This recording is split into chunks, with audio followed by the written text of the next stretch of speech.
from the Energy Boutique with your energy forecast for April 2023. So on April 6th, we have our full moon taking place in Libran energy. It will be taking place at 16 degrees, which is an indicator that we are working our way through a particular life lesson that began about a year and a half ago in the fall, if you will, regarding relationships, justice, legal matters, and realistically, just an area of our lives that have gotten a little bit out of whack, definitely have gotten out of balance. We are going to experience the full peak of this energy at 12:35 a.m. Eastern Standard Time. And of course, building towards that full moon in Libran energy is definitely going to illuminate a lot of information, a lot of perspectives, a lot of hidden details that we weren't previously privy to.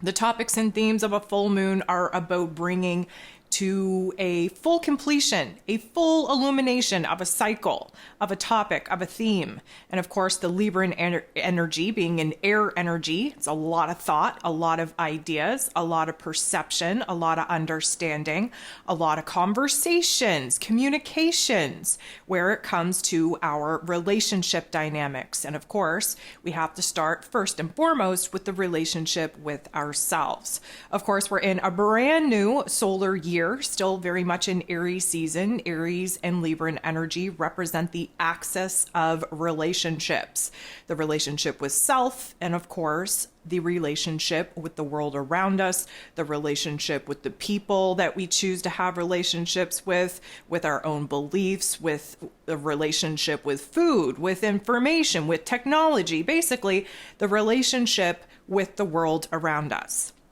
So we're definitely going to be illuminated to where it is that things are out of whack. Again, Libran energy is all about those scales being in balance, reaching a balance point of peace and harmony within ourselves, integrating that shadow part of self, and realistically shining a bright light on where the energy dynamics are out of whack in our most personal relationships, where it's unfair, unjust to us. And guess what? Spoiler alert, we're the one that set the tone on how we expect people to treat us. Therefore, this Libran energy is going to show us where it is that we have to kind of rein in and take our power back. So of course, I'm going to encourage you to download the moon guide for this particular event. In that moon guide, you will explore the elemental energy profile, which is very dominant in earth energies. Earth energy is our physical environment, physical circumstances, our physical form. And because we are in a air energy, Libran energy, ruled over by Venus, the heart space, we are attempting to put the scales back into balance between our heart and our head. And we do that by examining who and what makes us happy, provides us with a sense of security, stability, and safety. And where we examine our lives are a little bit chaotic, dysfunctional, disorganized, and out of whack, where it is that we're living in extremes, will lead us on the path that we need to take in order to achieve balance once again. Of course, there are a lot of very powerful aspects taking place under this full moon event, just as many as there are negative ones. But of course, the negative ones aren't really negative. They just create a conflict, a tension point in our inner realms in order for us to see what needs to change the quickest, what needs the most energy and attention from us in order to really balance the scales of the areas of our lives that are screaming for our attention. Of course, the Libran energy coming into this new solar year offers us an opportunity to take a time out to see where it is we've been pouring our time and our energy and our effort into bringing new things to life, and where it is that maybe some particular aspects of our lives have suffered because of it. This is also in relationship to finding the peace, the harmony, and the balance with the shadow work that we have all been doing. And because we're in a brand new solar year, because we're in a brand new chapter, because we are in an initiation energy, being in Aries season, we really do have to find a grounding point. Venus, the ruler of this full moon, will help us out, being in her place of power in Taurus energy at this time, to be logical and practical and sensible about what it is that we have to build and create in our lives to support our routines, our relationships, our wants, needs, and desires, to create a happy, safe, balanced state of peace and harmony, starting within ourselves, and of course, have that mirrored in our personal relationships. Pluto is a major contributing force to be reckoned with under this particular full moon, and as the great transformer himself in this new fresh Aquarius energy that he's in, is going to provide us with the observer mentality in order for us to see our lives, the inner workings of our relationships from the highest intellect possible.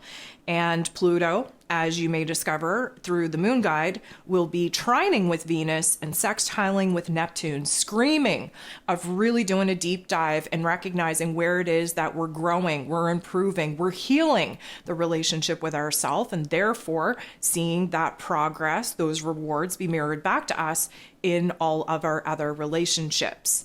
We have Saturn making some positive aspects with Mars. Of course, those two are trining off, being both in water signs. There is an emotional revolution going on inside of us. We are definitely kind of discombobulated at this particular point in time, but the full moon in Libra is going to illuminate that discombobulation, that dysfunction, if you will, strip away the falsity, strip away the delusions, and get real and raw and vulnerable with what we have to kind of create and bring to life in order for us to have the structure, the inspiration, the motivation, the determination to build this bridge to get us out of where it is that we're at and closer to where it is that we desire to be. So of course, those not so nice aspects, again, they are not negative, they are just providing tension and conflict, showing us what needs to change. One of the big things is, of course, the full moon in Libra sitting across from the sun in Aries. That's no difference. That's what we expect in order for a full moon to happen. But the sun in Aries is over there teaming up with Chiron, the wounded healer, and Jupiter, the planet of growth, expansion, beliefs, abundance, wisdom, blessings. And what we're getting here is that we are shining a bright light on not only the growth, the improvements, the healings that we've made, but now where it is that we're bossing up into new versions of ourselves in order to pursue a new path of happiness, a new pursuit of our desires, of our passions, of our inspiration. And of course, pushing ourselves outside of our comfort zone to do that, because that's where Jupiter needs us to grow up, needs us to boss up, needs us to expand our mind space, expand our heart space, expand the opportunities in our lives in order to push the boundaries of our comfort zone. So we definitely have a lot of highs. We, again, have just as many lows, but that is the whole point of this Libran energy, is to see the extremes, to see the duality, to see the polarization, and to make every effort to inch our way back into that middle grounding point that we need to be operating from in order to enter into the next phase of life lessons. And again, please download your zodiac forecast to understand where this is happening in your life. Download that Aries e-guide that was meant to help you navigate these particular energies, because this is the last normal full moon that we're going to have for a very long time. We are entering into eclipse season, we are entering into retrograde season, and therefore we are not going to have as much control as we would like on manifesting and on releasing. So with that all being said, be very mindful, pay attention to the areas of your life that are overwhelmed, that are dysfunctional, that are crazy, that are chaotic, that are disorganized, and recognize the opportunity that you're being gifted with in order to stabilize those areas of your life, to create balance inside of yourself, in the relationship dynamics, in the world around you, and to create a sense of peace and harmony, not only within your thoughts, your head space, your heart space, but in the relationship dynamics that you deem to be of worth and value to continue to pour into.